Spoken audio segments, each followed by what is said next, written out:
హల్లెలూయా యేసు ప్రభున్ ఎల్లరు స్తుతించుడి వల్లభుని చర్యలను తిలకించి స్తుతించుడి. Praise the Lord. దేవునికి స్తోత్రము కలుగునుగాక.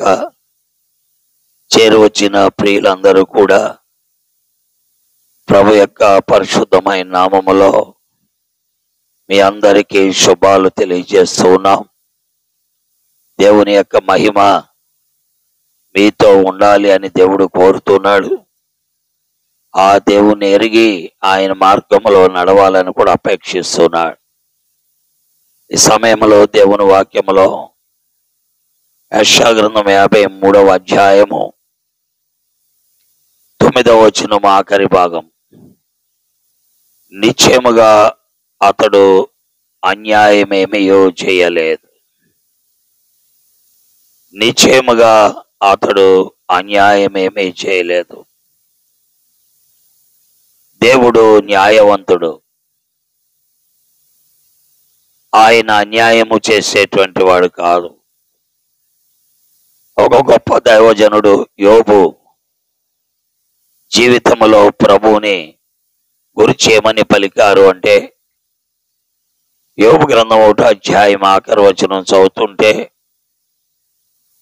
ఈ విషయమందు యోబు ఏ పాపమును చేయలేదు,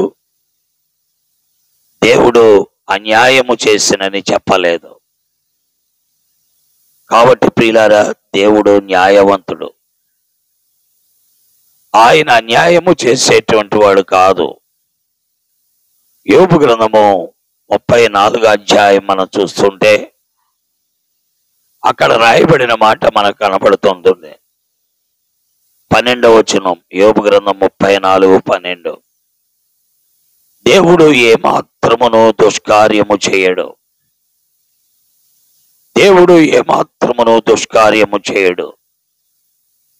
సర్వశక్తుడు న్యాయము తప్పడు. కాబట్టి ప్రియులారా, దేవుడు అన్యాయము చేసేవాడు కాదు.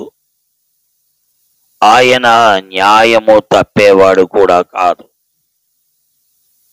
దేవుని వాక్యములో మనము చూస్తున్నట్లయితే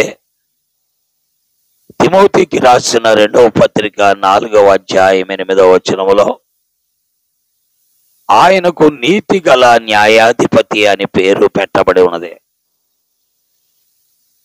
ఆయన న్యాయవంతుడు. ప్రియులారా, అయితే ఆ న్యాయవంతుడు అన్యాయముగా తీర్పుకు గురయ్యారు. ఒకవేళ ఆయన అన్యాయము చేసి తీర్పుకు వెళితే మనం అనుకొనవచ్చు, ఆయన ఈ లోకములో కుంటి వారికి కాళ్ళు ఇచ్చారు, గుడ్డి వారికి కన్నులు ఇచ్చారు, మోగవారిని మాట్లాడేట్టు చేశారు, అలాగే చెవిటి వారిని వినేటట్లు చేశారు, అలాగే పక్షవాయువు గల వాడిని లేపారు, ఆకలి కొనిన వారికి ఆహారం పెట్టారు, దప్పి కొనిన వారికి నీళ్ళు ఇచ్చారు. ఈ విధంగా ప్రభు అయిన దేవుడు ఎన్నో అద్భుతాలు చేశారు. ఆయన ఎవరిని దూషించలేదు. ఆయన ఎవరిని కూడా దూషించలేదు, కోపపడలేదు. వాక్యములో మనము చూస్తూ ఉన్నాం. ప్రియులారా, ఆయన దూషింపబడి బదులు ఏమీ చేయలేదు. ఆయన నమ్మకమైన దేవుడు. అందుకే లేఖనాల్లో మనం చూస్తున్నాం, ఆయన బాధపరచబడు వారికి న్యాయము తీర్చాడు, ఆకలి కొనిన వారికి ఆహారం పెట్టాడని లేఖనాల్లో 146వ కీర్తన 7వ వచనంలో చూస్తున్నాం. ఆయన అందరికీ ఉపకారి అని 145వ కీర్తన 9వ వచనంలో చూస్తున్నాం. ఇలాగున ఈ భూమి మీద ఆయన అందరికీ మేలు చేసిన వాడే. ఈనాటికి కూడా ఆయన ద్వారా మనం మేలు అనుభవిస్తున్నాం. ఎందుకనగా కలిగి ఉన్నదేది ఆయన లేకుండా కలగలేదు. ఈనాడు మనం పీల్చే గాలి, త్రాగుచున్న నీరు, నిలబడిన భూమి, పైన ఆకాశము, సూర్య నక్షత్రాలు, వాతావరణంలో ఉన్న వర్షము అన్నీ కూడా ఆయన మానవునికి ఇచ్చాడు. ఆయన ఏ విధముగా కూడా మానవ జాతికి అన్యాయము చేయలేదు. అయితే ఈ రోజున సిలువలో ఆయన అన్యాయపు తీర్పుకు గురయ్యారు. అందుకే దేవుని వాక్యములు యెషయా 53:8 అన్యాయపు తీర్పు నొందిన వాడు అయినాడు యేసు ప్రభు. ఆయనలో పాపము లేదు, ఆయన పాపము చెయ్యలేదు, ఆయన పాపము నెరుగడు, ఆయన నీతిమంతుడు, పరిశుద్ధుడు. అయితే మానవ పాపము కొరకు, మానవ ఆత్మ రక్షణ కొరకు, మానవ జీవితం యొక్క విడుదల కొరకు, మానవుణ్ణి దెయ్యము అపవాది చేతి నుండి విడిపించుట కొరకు ఆయన అన్యాయపు తీర్పు పొందాడు. అందుకే యెషయా 53:9 ఆఖరి భాగంలో నిశ్చయముగా అతడు అన్యాయమేమియూ చెయ్యలేదు.